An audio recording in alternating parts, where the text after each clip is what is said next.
Comment choisir un bon outil pour tailler arbres et arbustes?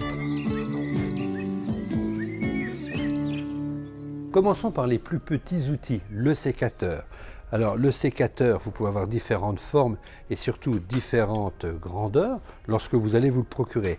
Le petit sécateur est très utile pour aller tailler des rosiers ou des petites branches, des petites brindilles. Si vous optez pour un sécateur un petit peu plus grand, donc ce sécateur, vous aurez plus de force et vous pourrez tailler des branches grosses au moins comme pour le pouce. Passons maintenant à des outils un petit peu plus importants qui vont vous permettre de couper des branches un petit peu plus importantes.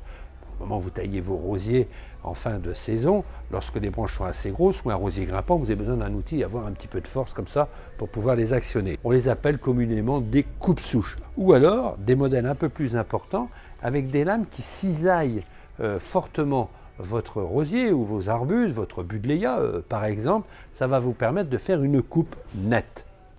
Passons maintenant à un outil indispensable qui va vous permettre de couper des morceaux de bois plus gros que le pouce, c'est le couteau-scie. Il va vous permettre de vous faufiler à l'intérieur des branches et ça va vous permettre d'extirper ces branches sans pour autant abîmer les autres branches. Il va permettre aussi de couper des branches plus grosses que vous n'auriez pas pu couper avec votre coupe-souche.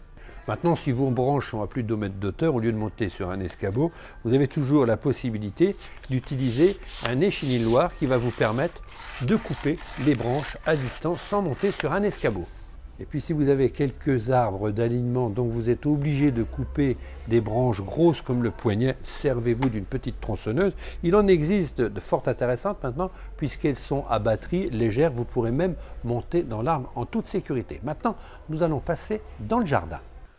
Retour dans le jardin pour une petite explication de taille. Donc j'ai mon sécateur qui tient dans la poche, donc un petit sécateur, et nous allons tailler des branches grosses comme le petit doigt, à peine comme le petit doigt, voire plus petites. On coupe, donc voilà, la taille est assez aisée, assez facile. Maintenant, si on a des branches plus grosses, grosses comme le pouce, donc là on utilise un autre sécateur, un sécateur en 3 temps. 1, 2, 3, et notre branche est coupée. Maintenant, on va prendre un petit peu d'auteur. On va couper des branches d'un saule tétard. La particularité de ces branches, c'est qu'elles sont à hauteur. Donc, on ne va pas prendre d'escabeau pour pouvoir le tailler. On va utiliser notre fameux échinoir.